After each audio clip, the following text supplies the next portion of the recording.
Queue is a data structure that supports first in, first out operation, or simply abbreviated as FIFO operation. A common way to implement queue data structure is by using a linear queue. But today, we're going to discuss about circular queue, which is another technique to implement a queue data structure. Circular queue is a linear data structure, just like linear queue. But why do we need to know how to create a circular queue? Well, that's because circular queue is a more efficient way of creating a queue. Why? Because we can implement more data by dequeuing some data in front of the queue. But this action cannot be done while using linear queue. Because in linear queue, we are actually moving the front pointer to a position closer to the rear pointer. And if the rear pointer is already at the maximum position in the array, we cannot insert any more data into the array. Circular queue is the way to work around with this problem. By inserting the data into the array in a circular shaped manner, we can insert new element by dequeuing the front element from the array.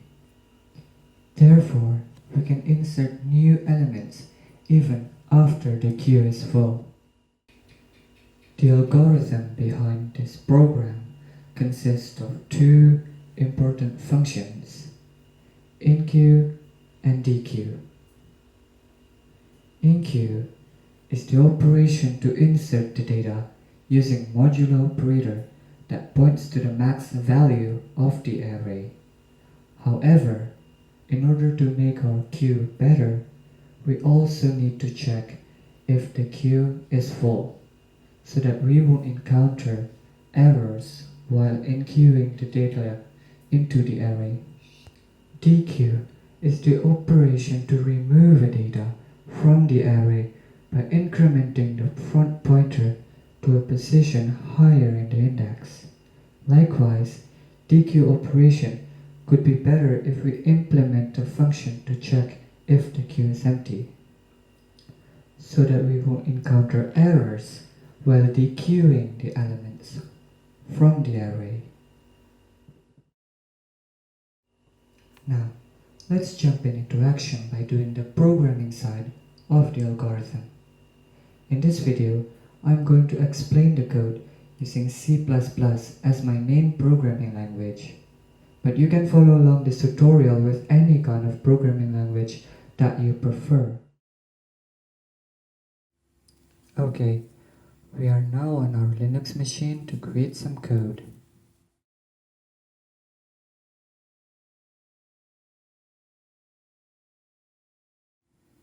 I'm just going to remind you what we're going to create by using comments. I'm going to fast forward this step because we already mentioned it earlier. It's more like just a refresher for now.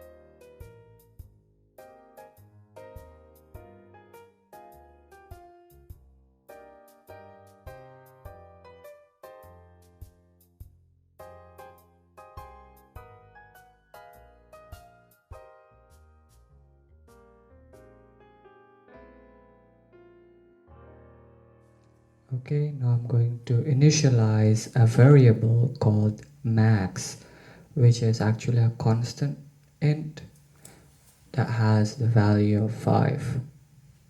And now I'm going to create a class called circular queue. Inside the class, I'm going to initialize the array that has the maximum value of 5, and then I'm going to initialize the tail and the head. After that, I'm going to create a public function called circular queue, which actually initializes our circular queue. In here we have the tail pointer and the head pointer set to -1, because -1 is the condition where the array is null. After that, I'm going to create a boolean function which actually returns if the array is full or not. In here we're going to use if head is equal to 0 and tail is equal to max -1.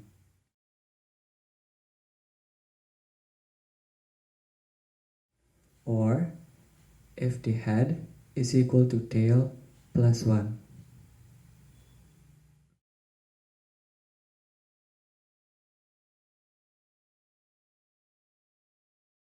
And then we have the boolean is empty, which actually check if the head is equal to -1.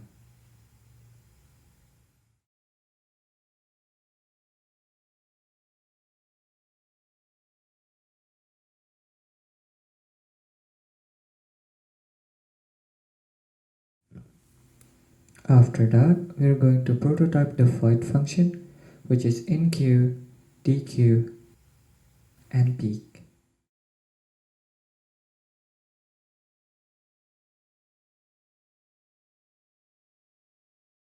Inside the function enqueue, we're going to check if the circular queue is full, and if yes, then print queue is full.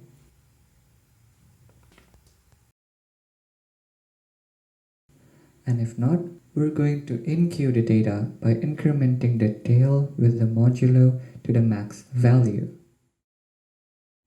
And after that, we're going to insert the data to the tail location in the array.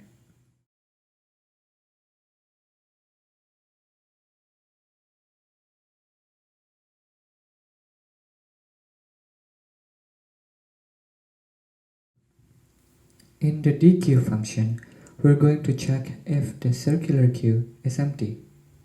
If yes, then print the queue is empty. If not, we're going to dequeue the circular queue by setting the head and tail to -1 if they have the same value, or by incrementing the tail with modulo to the max value.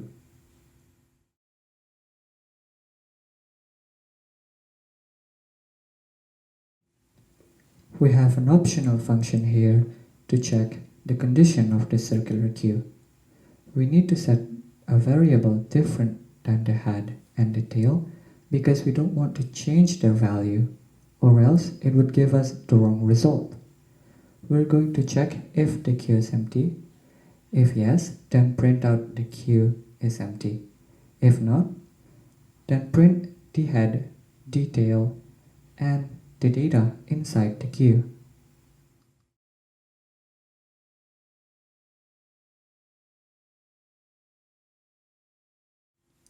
And we're going to do the main function now. Inside, we're going to use namespace std to make our life easier. After that, we're going to initiate the circular queue, the integer data. We're going to do a little interactive interface to the user by using a do-while loop. In here, we're going to call the function enqueue, dequeue, or peek. And if the user wished to leave from the program, then the user can type the number 4 to exit from our program.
Now, it seems like our program worked as it was intended.